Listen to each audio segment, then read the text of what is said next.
The Rebel Capitalist Show. All right, guys, it gives me a great deal of pleasure to welcome three of my good friends to the Rebel Capitalist Show. They are really the key figures for the Rebel Capitalist team, and they have incredible insights, and I wanted to bring them on the show to talk about their backstory briefly and get some of their insights, because I think the viewers will find a tremendous amount of value. And maybe we do this once a month where we have the Rebel Capitalist Pro team come on, or the Rebel Capitalist team come on, and kind of go over the news and what's happening in recent events, because I think you guys really represent the Rebel Capitalist community. And I think what's cool, and what maybe most people don't know, that, or maybe even part of Rebel Capitalist Pro, is the way I met you guys, first and foremost, was because you were subscribers to the YouTube channel. So I think if any three people represent the Rebel Capitalist community, it's you three, that's for sure. So let's go around the table here and have some fun with this. First, let's go to Gene. And Gene is in charge of Rebel Capitalist Pro. This is kind of an online forum website where we do live streams with Chris McIntosh and Lynn Alden, and it has their research and some other professionals that you guys would know. But Gene, let's just do a quick background, and then I want to go into kind of the move that you made from California to Arizona, because California is really in the news a lot lately. Josh and I have been talking about this on the Rebel Capitalist channel, and maybe you can give us some insights, some boots on the ground, kind of insider information as to what prompted the move and kind of what you saw living in California, and then maybe juxtapose that to your experience now being in Arizona for what, maybe the past 9 months or year or so. So yeah. Just give us the Reader's Digest version of your backstory. Sure. Well, first of all, George, thanks for having us on. This is super cool. I never imagined it'd be here, but here we are. My backstory is I'm prior military. So I was in the military from 98 to 2006. And I got stationed at the Naval Postgraduate School, which is in Monterey, California. And so I transitioned from active duty military to civil service. So it's a postgraduate school. I have a background in electronics, and somehow I ended up in the physics department there, which is really cool. So I was working on directed energy weapons like rail guns, free electron lasers, things like that. Really fun, novel concepts. And that was the turn of, so it was 2006. So the great financial crisis was taking place there. And all of these programs, these novel experiment programs, all these fun weapon programs that we were working on started to dry up the funding. And I got absorbed into the physics department proper, which basically meant you're working for professors, you're setting up their lab equipment. And, so the job went from really fun, really cool to here's a safe, secure job. It's kind of a pardon my French, a bullshit job, but it pays the bills. And, and I thought at first this was like my dream job. I'm like, oh my God, I get to work in science. And, I'm pretty much guaranteed a paycheck for life, essentially, as long as I don't screw up. And it's really hard to screw up in the government. And so I did that, and it kind of, I don't know, it was kind of soul sucking after a while. So I got into digital marketing online. So it was like a side hustle. As a side hustle, right? So this is what you teach, is like, find a side hustle. I had this extra time on my hands. I had this academic job that didn't really require 8 hours of my time every single day. And I have to admit, my boss didn't really care what I was doing. So as long as I was getting the stuff done that I was required to get done. So I started a side hustle and became a digital marketer. And things over years took years to kind of get off the ground and figure things out. And it started to take off, and I started making more money than my day job, believe it or not. Right. And so fast forward to like late 2019, early 2020, and this is when you come on the scene. So I have enough money in the bank, enough cash in the bank, to where I'm like, I got to do something with this cash. Cause I'm not an investor, but I've always dabbled in trading in the markets, I guess gambling, speculating in the markets, trying to make more money. And I was like, I got to get serious about this. Like, I really started to understand how to invest. And this is where you started your channel, and I became a fan instantly. And long story short, January 2020, you start talking a lot about the pandemic, right? What's coming from China? It's coming from China. You know, what's happening. And I had actually watched a couple of Jason Hartman's interviews that you'd done on like early Rebel Capitalist show interviews with Jason. Okay. And because I wanted to be an investor, and I had purchased a house like in my early 20s while I was in the military, completely naive, was underwater because of the GFC. So I was burned badly from real estate with my first dip into the pool. And then Jason comes on board, and I'm listening to you speak with Jason, and I'm like, this makes so much sense to me, you know. So I immediately like get on the phone with Jason's team, and then I start investing in real estate. But where I kind of connected with you, cross paths with you, is when the actual pandemic hits, and my day job at the Naval Postgraduate School sends us home. And again, this would be like 2 years of like staying at home. And I'm jogging on a treadmill in my garage. And one of your earlier videos is like, hey, I need some help with my website. If there's anybody out there that could help me out, send me a message. And I send you a message, and I'm like, oh, you know, I think I may be able to help George here. And of course we built Rebel Capitalist Pro. So as a result of that, and here we are today. Are you still in the military, Gene? No, I'm no longer in the military. So Okay. I completely, and that's, I guess, is where I'm heading now with this story, is that about, I don't know, 6-7 months in, you know, when we got to that point where we started talking about you know, emergency vaccines and stuff like that, you know, and how that they were going to force those on us because we're still talking about. So then you were still in the military. So if we're talking about 2020, you're in the military, you're still doing that part-time side hustle. You start working for me, and then things got really got weird, to say the least, in the military. And not only, correct me if I'm wrong, but I remember you saying not only was it getting very weird with the vaccines, but it was also getting very weird with the wokeness that you saw in the military. Am I right there? Yeah, that's right. That's right. So it's everything started to shift. There was this obvious tidal shift that was happening, right? And there just wasn't anybody like speaking out. There was a couple of, you know, faculty that were, you know, concerned, but everybody was just, they were just going along with, you know, going with the flow in this whole thing. The military was obviously changing from the inside out, and then there's also this outside pressure due to the COVID stuff, and that's where I was like, okay, I'm listening to you speak about like what's coming, and the problems with California I'm seeing firsthand, and then let's go into that, Gene. What were some of those problems that you started to see in California firsthand? Well, I live, again, Monterey, California is like, I don't know, it's like isolated there, isn't it? It's like the crown jewel of like California. I mean, it's beautiful. It's on the Central Coast. You've been out there. Oh yeah, a lot. Yeah, Central Coast. You got Big Sur. I mean, this is just Pebble Beach, and it really hit me when I started to see Pebble. When I'm not driving through Pebble Beach, but Pacific Grove, which is right next to it, and I'm getting onto the freeway, and there's tents. You know, really, I didn't down know the highway. That was a problem there. Yeah. That's when it really started to hit me. I'm like, oh my God, this is like encroaching on like, wow, Pebble Beach now. Right. Yeah. And then, and then when I seen a person riding their bicycle up the hills, out walking my dog, and they had like 2 masks on, and that's when it hit peaks, insanity. And I'm like, okay, that's it. We're leaving. We're moving. We're out. So, I had actually sold my primary residence probably a year prior to that. And so I was just renting. So I really had already my plan B kind of in process. I just wasn't quite sure, like, I had to quit the day job and everything. I was just waiting on that.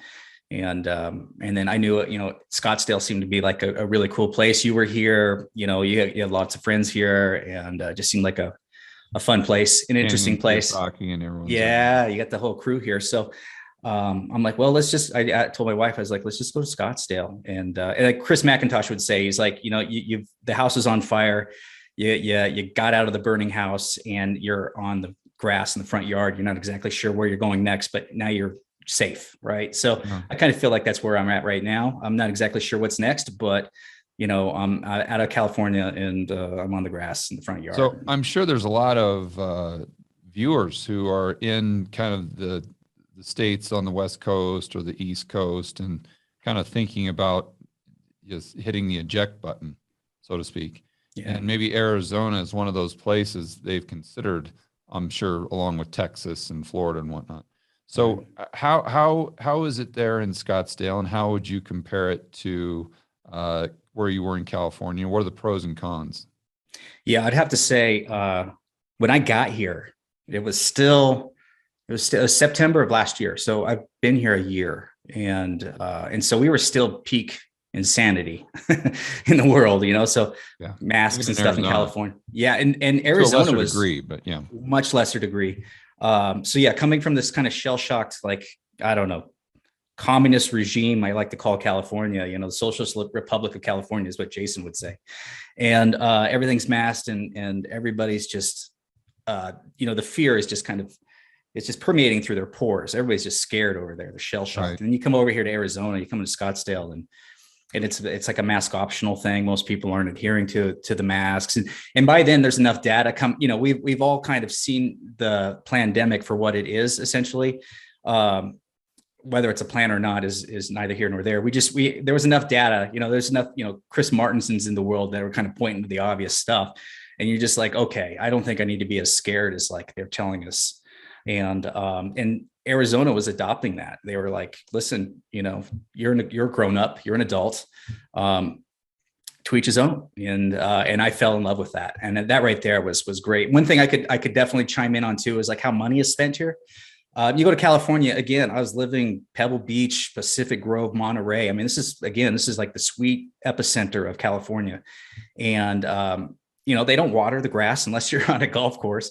And there's no water in the fountains, and it's just, your money is not going very far there. It's getting sucked up. It's going into a black hole. It's getting pushed out, and you're rewarded with homelessness on Highway 1, as you're driving to work. That's what your reward is. You come to Scottsdale, and you find out real fast. It's like, wow, they actually manage the money properly.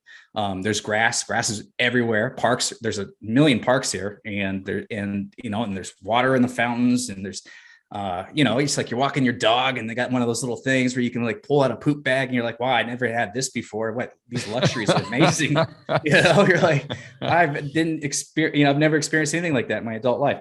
I was just always thought everything was like California, because I've just spent most of my adult life there, because I've been in the military my entire adult life. And so it's just like those little things, man. It's like personal freedom was just obvious, and yeah, your money just went further, So I just fell in love with the place, and I'm still here and excited about being here. It's a great place. So yeah, much different for sure. Yeah. All right, Angelique, let's move down to you. What's the Reader's Digest story, or the Reader's Digest version of your backstory? Well, I was born and raised on Long Island. I've lived in New York City, Manhattan. So I grew up in the New York City life, and unfortunately, they destroyed it. I will never go back to New York or Long Island because of the politics and what's going on there.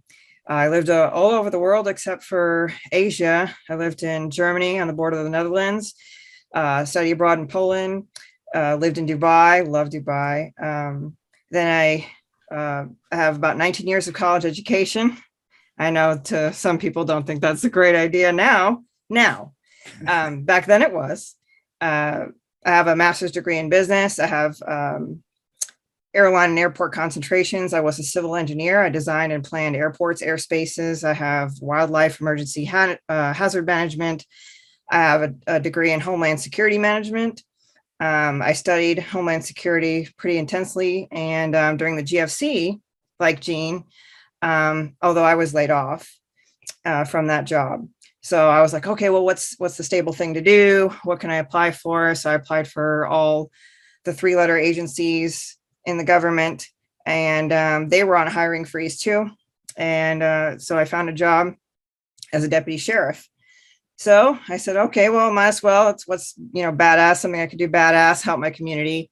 So I did that for a little over about 8 years. So also a master personal trainer, dedicated to competitions. I do powerlifting, bodybuilding. I have 2 Florida state records in bench and squat. So I do the health aspect as well. So I've been a personal trainer since 2003. I've been competing since 2009. So I still pursue that pretty intensely. And I'm here in one of the freest states of the land, Florida, and I love it here. Governor Ron DeSantis is doing a fantastic job.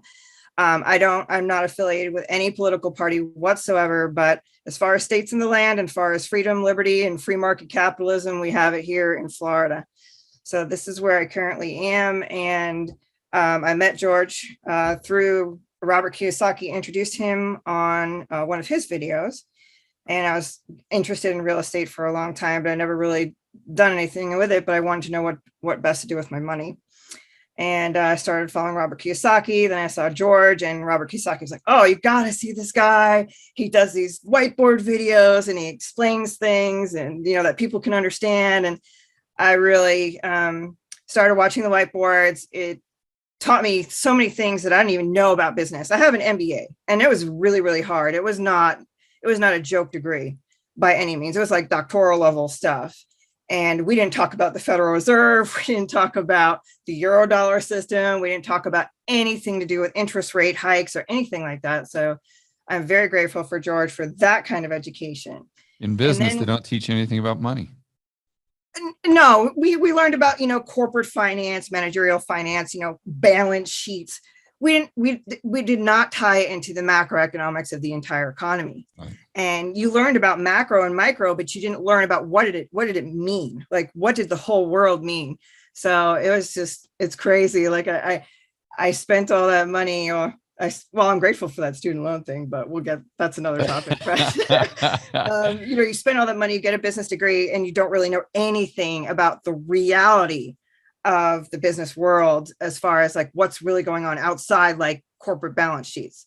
So very grateful for you for that. But then when you started talking about the pandemic and you were on like St. Bart's and talking about how you were fleeing for freedom, I think not only did that resonate with me and realize through the pandemic how unprepared everyone was when it came down to shutting down grocery stores, shutting down the economy.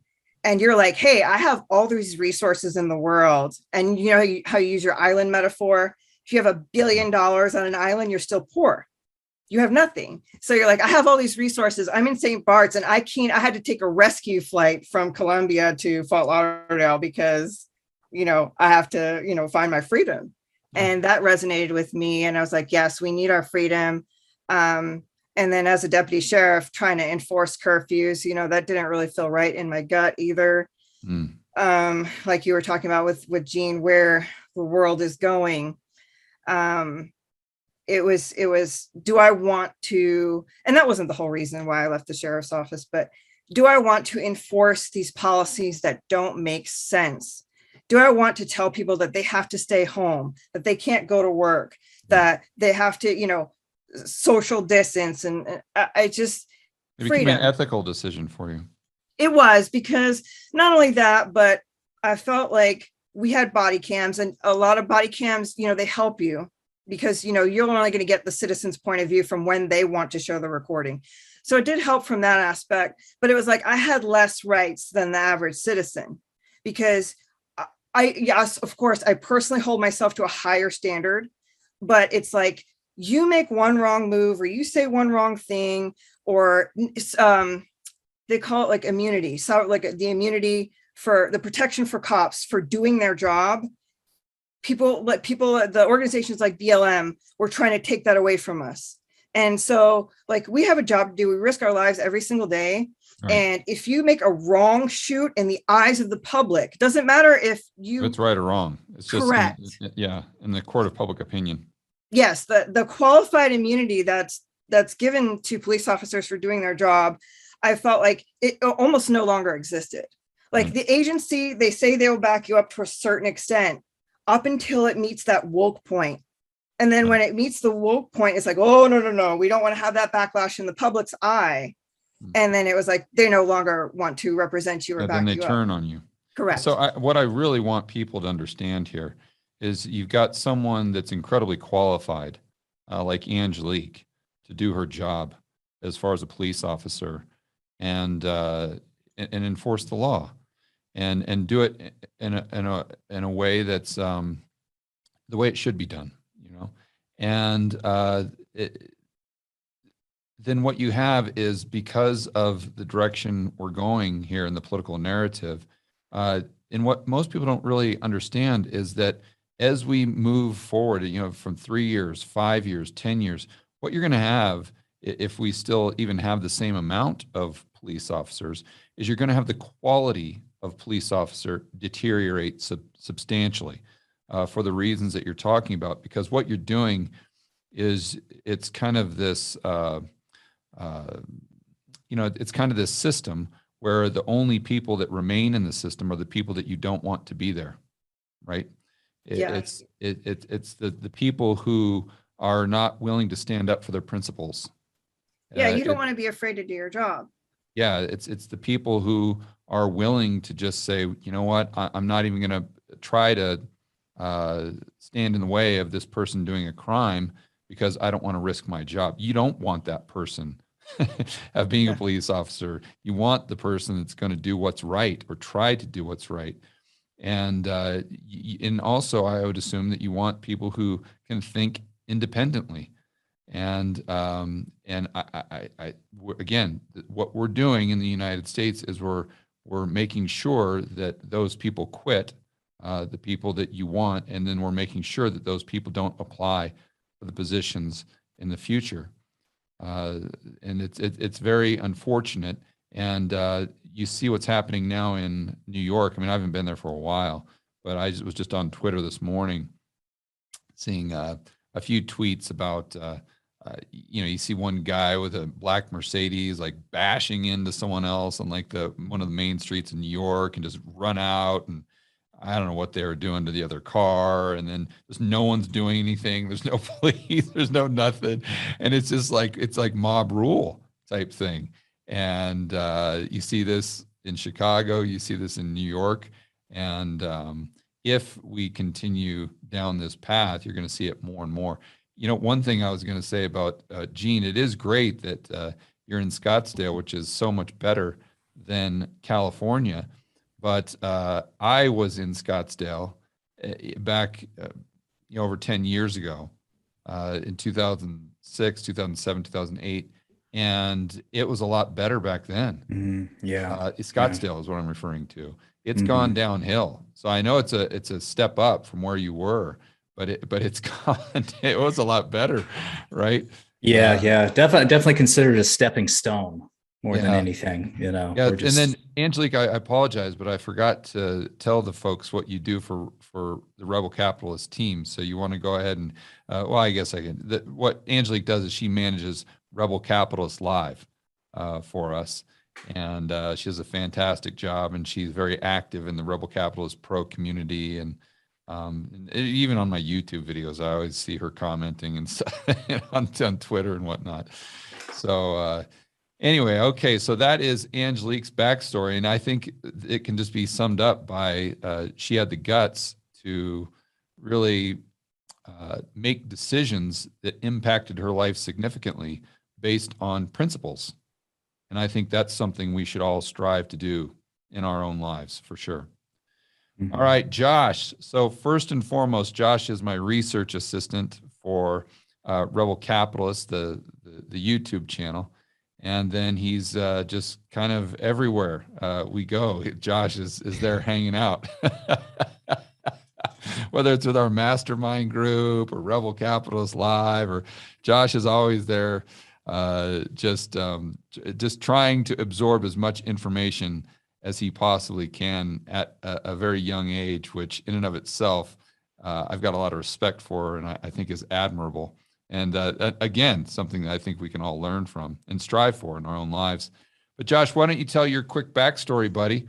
It's not that long, because you're what, 19 years old? Yeah. So tell us how you got to where you are today. Yeah, all throughout high school, I was running a business with my good buddy, and then during COVID, that kind of got shut down. So I was like, well, let's start reading some books and figure out how to make some real money.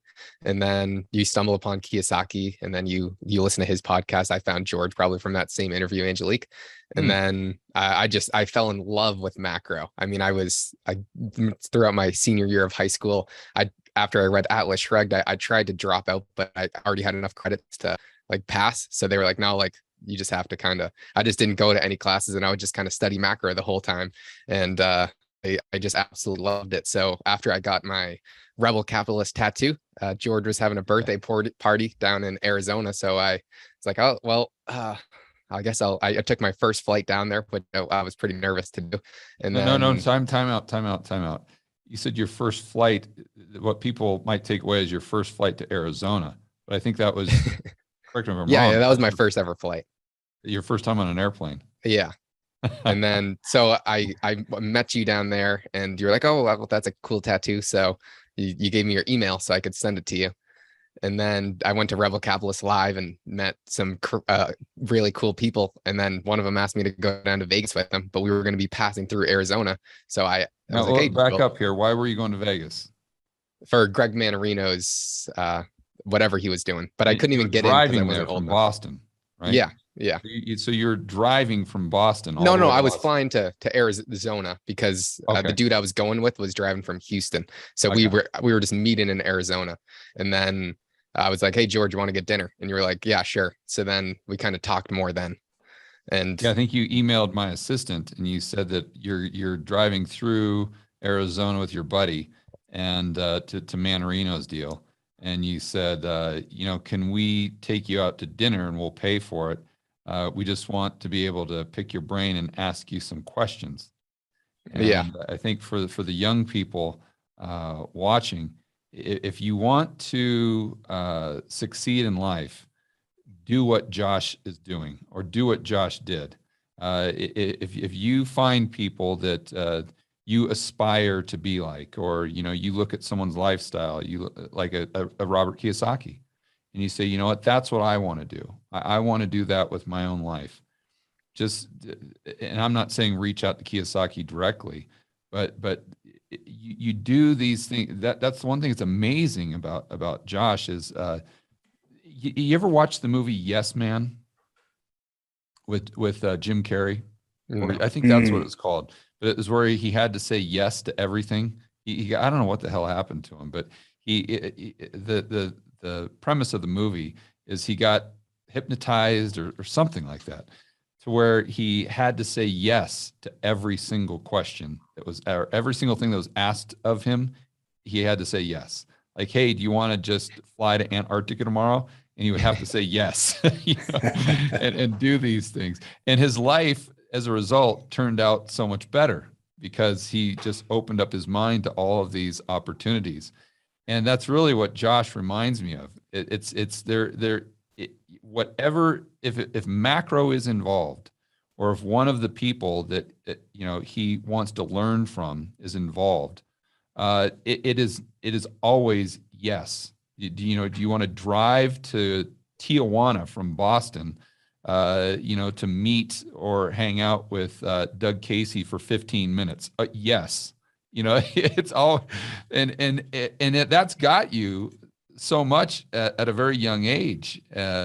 So I think that's something that young people, and maybe all people, can really learn from your story. So anyway, I didn't mean to cut you off there. So you invited me to dinner, which I was extremely impressed by. And, I get a lot of people now, wanting to take me to coffee and lunch and all these things. And I never say yes, never, ever, ever, just because I don't have time. And, but that was something that it came, I think Adriana told me or something. And I said, you got a 19-year-old kid that's flying to Phoenix and driving, his buddy's driving from Houston or whatever. And they're proactively reaching out to want to buy me a steak dinner. I gotta, fine, sure. And then when we were at dinner, I'm like, okay, guys, you want to ask some questions. What are your questions? And so they start asking me things that are incredibly high level, like very, very high level. I mean, this is like a Jeff Snyder type of conversation. And so I was incredibly impressed, not only that they would do that, but you could tell that they had really studied, and you could tell that they had not only watched my videos, but they had watched a lot of people's video, and they had really read. It wasn't just something where they wanted to come and take you to dinner to buy you a beer and get your autograph and a selfie. Not even close. And so anyway, very impressed by that. But then Josh, tell them the story about when you actually went to Vegas to meet Manarino. What happened? Yeah, they you had to be 21 to kind of get into the club, and I certainly was not. So I had to sit outside for like just 5 hours just on the steps waiting for it to be over. I actually was there. I went Yeah. there to say hi to Manarino and visit my mom. And I remember just going outside periodically, and Josh was still out there just, well, how's it going in there? You know, and he came from Boston all the way to see him. They wouldn't let him in the venue. Did you ever meet Manarino? Were you able to? Yeah, he was nice. Yeah, after the event, he kind of came outside and he let us walk him to his car. So he was a cool guy. That's great. That's fantastic. So then how long was it when I called you? I don't know, probably like a few weeks after that. You're like, hey, do you want a job? I was just like, yes. And then yeah, because I was incredibly impressed by Josh, and you know, but again, the moral of the story here is how proactive he was. I don't know that I've ever seen a young person that's that proactive. yeah, during And, that time, I'm very I excited about just learning and just truly passionate. It wasn't, nothing was fake about it. You know, a lot of kids, it's fake and they just want a selfie for Instagram or something.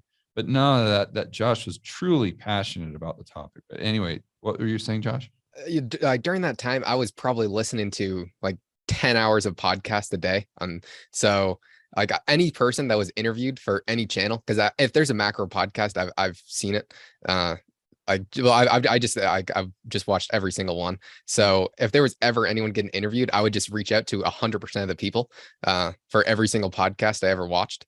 And then, I mean, I probably reached out to 200 people, and I've 3 people were fortunate enough to message me back, but I'm still pretty good friends with them and talking to them pretty occasionally now. But I would just say like, hey, like, what do I have to do to work for you? But that was probably the wrong way to go about it, because I was probably just being a pest. But then George asked me to work for him, so it worked much better. Yeah. So again, the story there is I was so impressed by Josh, and I was thinking about, I don't know if I'd started the Rebel Capitalist channel already. I think I'd started it, but I'm like, you know, what would streamline the process if I had someone kind of daily just emailing me stories, and I could go through the stories and try to filter through which ones I wanted to talk about. Maybe I could use that as ideas for whiteboard videos and whatnot. So I think I had Adrian, or I emailed Josh. I got his email address, and I emailed him and asked him for his phone number. And then I called him and I basically said, you know, what are you doing? You know, what do you do for work? And he's like, oh, I work at the local swimming pool. I think you're working part-time as a lifeguard, right? Yeah. Yeah. And I said, okay, well, what do you do in your spare time? I'm just trying to, you know, get to know him a little bit better. And he's like, macro. I'm like, yeah, I know, but I mean, what do you do? Do you know, you go out with your buddies, or, you know, you like motorcycles or something? He's like, nope, macro. I'm like, okay, I guess that's all you do. And he's like, yep, that's it. I live for macro or something like that. And I'm like, okay, well, how much do you make at the pool? And he told me, and I said, okay, well, I'll pay you that much to quit the pool gig and just look for stories online for me for Rebel Capitalists. And it wasn't any and I think I asked you to come out to Phoenix then too. No, that was like a few weeks after. Oh, that's right, because I wanted to see how you were doing, because I wanted to see if you would do well and really take it seriously, which you did. And so, you know, again, kind of moral of the story here is I asked him, hey, do you want to do it? Yes. I mean, there was zero hesitation, none. And then 2 or 3 weeks later, I thought, well, it'd be good, because I wanted to kind of build the core team with Josh and Angelique, and I had already kind of done this to a certain extent with Gene. And so I asked both of them to come out to Phoenix for a while so we could work together as a group, which I think really was a good idea.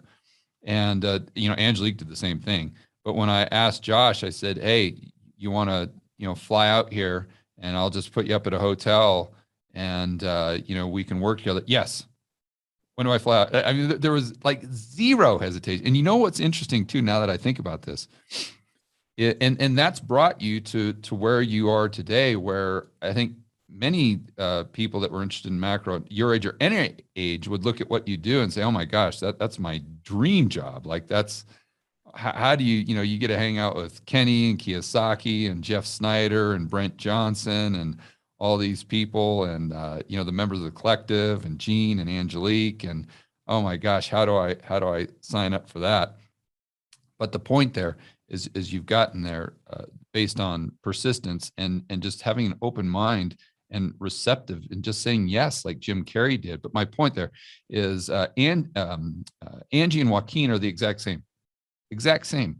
And I remember when I came to Medellin first in 2014, and I bought this huge project, and they were living on the coast of Ecuador. And I hadn't seen him for maybe a couple months or so. And I called him and I said, hey, I've got this big project here. You guys want to move up for 6 months and work on it, and I'll put you up and pay your expenses. And yes, exact same thing. And I think I can speak for them. And that yes was the best decision that they had ever made, because they were on the coast of Ecuador, quite literally living in a hut. And I mean, I don't say that jokingly. It was like palm tree, or like the palm leaves. That was the roof. I mean, it was literally a hut. And I don't know how much they were making, but just a pittance, I don't know, maybe $500 a month or something they were living on. And now they have a flourishing business here in Medellin. They've got a couple cars. They've got their own place. They just bought their own investment property. They've got probably 20 people that work for them. They've got 3 kids, by the way, now. They've got a nanny. They've got the life. They've got the life. And it was all a result of them just being willing to say yes and take that leap of faith, if you will. And again, I think that's something that we can all maybe learn from. So Josh, one thing I want to ask you and get some insight, because I think we as Gen Xers, or even I think Angelique's kind of on the upper end of the millennial group, or baby boomers, we kind of look at the Gen Z and we're looking at the meme stocks, and we're looking at the cryptocurrencies, and we're looking at, how your generation sees the investing world.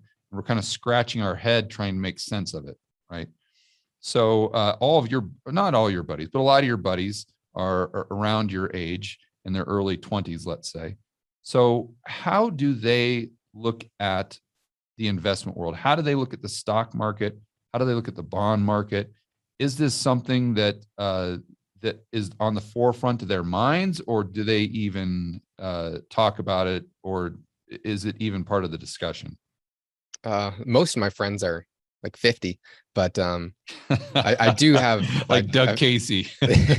Well, I mean, I pretty much only hang around like people that I've met through you, George. So, but I do have a few friends back home, and investing definitely, like the only time I've really heard them talk about investing was during the peak of the meme stocks, and they were saying, "Oh, everyone needs to buy AMC right now to kill those dirty hedge fund guys." And then during the peak of the crypto era, and those were the only 2 times I've heard anyone talk about investing kind of from my hometown. Did you notice that they were talking about this more and more so at the top? Oh, that was the top. I mean, you couldn't hit it more precisely. Yeah, I've seen that with a lot of my friends as well. So I think the takeaway there for investors is, I mean, I hate to say it, but maybe use your friends as contrarian indicators. But yeah, I'd sold all my crypto the second they asked me what to own. Yeah, I mean, I've got some friends like that my buddies are my buddies are 50, 45 and whatnot, and a lot of them I've known since I was your age, 19, 20 years old, maybe 18 when I went to college, and I've seen it over and over and over again. whether it was the .com bust, whether it was the real estate, every single time, they buy, it's nothing but a quick trip to the whorehouse, as Jim Rogers would say. So now I've kind of noticed this over the years, and I'm kind of like, I wonder what these people are doing. I wonder what they're investing in now. And whenever I get the opportunity to discuss that with them, I always definitely take notes and pay attention. Well, one thing that Gene and I brought up in the Rebel Capitalist during our happy hour that we had. So we are doing that now once a month. The Rebel Capitalist team is going to do a happy hour about boots on the ground stuff, was retirement portfolios and 401ks. A lot of people, especially in public service, as Gene knows, you get your 401k, it's that 60-40 split. You just dump in your portion, their employer dumps in their portion, and then all of a sudden you now, it was looking good up until like 6 months ago. And now all of a sudden you start seeing your portfolios going down 18, 20%, 23%. Is that what you guys had with the police force and the military? Did you guys have a 401k? Yes, I had I was part of the Florida retirement system, and I still am. But what I did was I converted my set 60-40 split, or my pie splits that they had me designated to 8 funds. I pulled it all minus the government required amount, which I believe is about 5,000. I pulled all of it into a self-directed brokerage. Okay. And by doing that and following the model portfolios, like from Lynn Alden in Rebel Capitalist Pro and Chris McIntosh, I was able to save my retirement from the destruction that has gone on so far and what's definitely going to happen in the near-term future, by taking an active versus a passive role in my retirement. And so that is another thing that Rebel Capitalist, your 1080-10 mantra, and the Rebel Capitalist Pro forum has definitely helped me with, which helps the Rebel Capitalist Pro pay for itself. I mean, 10 times over, way over, just by having that little bit of advice and taking an active role in my retirement has completely saved me from, I'm not going to say I haven't lost money, because, it happens, but as far as hedging against what is happening and what's going to happen in the future, I'm definitely in a far better position than had I would be taking a passive role in my retirement.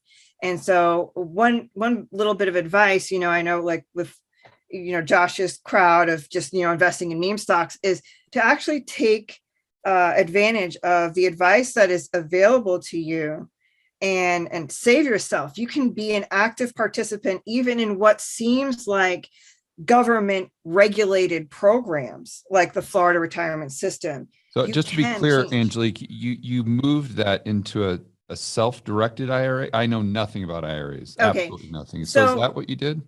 What happened was, so in Florida, in most government jobs, you have either a pension fund or an investment fund. The pension fund is basically your guaranteed X amount of payments for life. But let's say states like California, if that pension fund goes broke, good luck getting your payments in your retirement. Although Florida is one of the better states for keeping a good budget. Right. Yes. If like Illinois or Chicago or those states like that, the blue states that are having real problems with their retirement and their funding, if those pensions don't get funded, like the airline pilots back in the day, if those pension funds go broke, you're not getting that guaranteed income. Yeah. So I didn't know that. So, okay. So that's one side of it. You've got like Social Security, let's just say.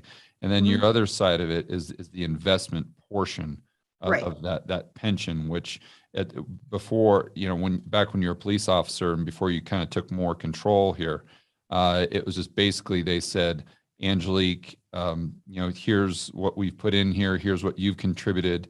Here are your options. It's pretty much A, B, or C. Which one do you choose? And that was it. That was all the choice you had, A, B, or C. Where what you did is you're like, okay, well, I want to take more control over this. So you moved those funds. Now, did you move them to what is called a self-directed IRA, or where did you move them? So I moved them from an investment plan, which has like 8 slices of pie that you could choose from that are all funds. They're all index type funds or funds. Okay. I pulled them into it's called self-directed brokerage. So it's still part of the system, but you're allowed to choose your own stocks. Like I can choose how many shares of X stock. I could choose like a growth pie, like Lynn's model portfolios have a growth pie, a dividend paying pie, a speculation pie, like with gold and silver stocks, like miners.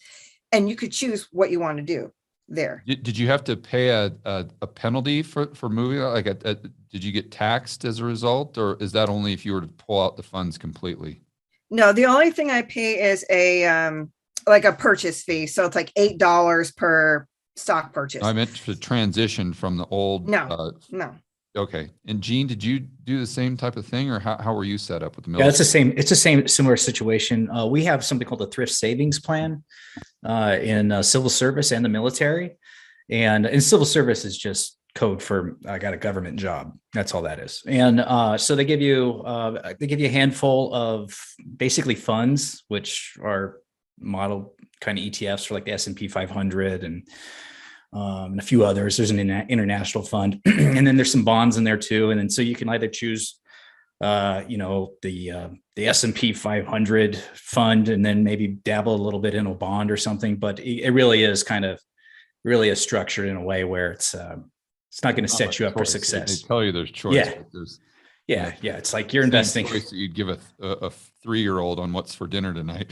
Yeah, that's right. That's right. It basically, that's carrots or peas. Yeah. So when I transitioned out, I had the option of going to self-directed IRA. I chose this company, Choice Kingdom Trust, because they gave you exposure to Bitcoin. So you could you can invest in a little Bitcoin, and it, all this stuff is tax deferred, like every IRA is. And yeah, so I did the same thing, just like Angelique. I mean, I'm another testimonial to somebody who's like hopped into Rebel Capitalist Pro, leveraged Lynn's model portfolios, Chris McIntosh's unofficial stuff that we model. So just to let everybody know, it's like, so we do Q&As with like Lynn Alden and Chris McIntosh on a regular basis, and a few other folks. I should be fair to everyone. Patrick Sresna, Brent Johnson, Jason. Yes. Martin. Yeah. And me, for what it's worth. Yeah, exactly. And Chris puts out Insider, roughly once a week, which is his premium newsletter. And at the bottom of Insider, he has 5 picks that he's done the due diligence on, right? And he always tell you, he's like, I can't kiss all the girls. I'm already fully invested. I can't spend any more money. But if I were, I'd be looking at these. And so what we've done in Rebel Capitalist Pro is we've been curating all of those top 5s, and we put them in the spreadsheet with a bunch of metrics and stuff. So it gives members an opportunity to kind of look at what Chris has been looking at, and they can further decide whether or not they want to, go down that rabbit hole or not. And yeah, so I did. That's what I did. So I went ahead and rebuilt my portfolio using those tools. Okay. And even today, I'm up 20-30% on my retirement account based on even this massive S&P 500 Dow Jones correction that we're seeing in the markets today, based on the commodities. I appreciate. I don't want to turn this into a commercial for Rebel Capital. Yeah, we don't want to pitch. Yeah, we don't want to get into that too much, but just. No, it's great. That's part of your personal story. So I think that the value there for people, especially, is just what you guys did is you took control of your financial future, and you did that, whether it's through Rebel Capitalist Pro or whatever. The bottom line is you did that by educating yourself. And it's the same thing that Josh is doing now. He's not delegating his thinking to the governments or the school system or the college or the university or anything. And you guys aren't delegating your thinking to just some fund manager or ABC. What do you want, carrots or peas? You're taking charge of that. You're saying, no, this is my money. And if I have to do some homework, and if I have to learn some things that are uncomfortable, or if I have to put in some effort here, that's exactly what I'm going to do. And what's great about today's day and age is you have all this access to information. Now, some of it's garbage, obviously, that's the downside. But if you sift through there, you can find people like the people that are on the Rebel Capitalist show, or the people that we all listen to, the Rick Rules of the world, the Lynn Aldens, the Brent Johnson, the Luke Romans, the Jeff Snyders, all these people that we love to talk to. And you can learn from them, and they produce so much content free and podcasts and whatnot that I don't think there's an excuse not to. And if you fall victim to this, carrots or peas type of mentality with your own financial future, you've got no one to blame but yourself. And I think that's really the bottom line. So anyway, well, guys, it was really great, this discussion. I enjoyed it. And there were some things there about your backstories that I didn't even know. And I think there were a lot of golden nuggets in there for people to take away. So are you guys on social media? If people want to follow you there, how can they find you? Gene, let's just start with you, then go to Angelique and Josh. Yeah, no, I've actually been getting away from social media just because, it's too much. It's too much. It's the thing about the positives and negatives of trying to understand macro and how the world is operating is like, when you see the truth for what it is, it starts to get a little dark, right? Because you see where we're heading, right? And then you jump into, say, like a Twitter, and then it just gets amplified. And I have to ask myself, it's like, is this healthy? I don't think so. So yeah, you guys you can find me in Rebel Capitalist Pro. I'm there, but I've basically kind of got away from social media just to keep my sanity. I don't blame you there.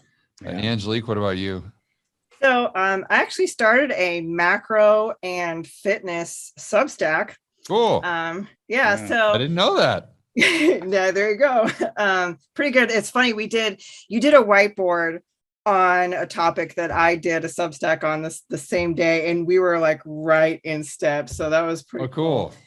So on Twitter, I'm a Hard Bikini Angel, and on Instagram, I'm Warrior Angel 21, and I put a link to my Substack in my tweets as I put them out. So keep an eye out for that. And Angelique, just show the flex for the people real quick there. There you go. That's what we're dealing with here. She knows her stuff. Trust me. All right. And Josh, what about you, buddy? Tell me about your YouTube channel.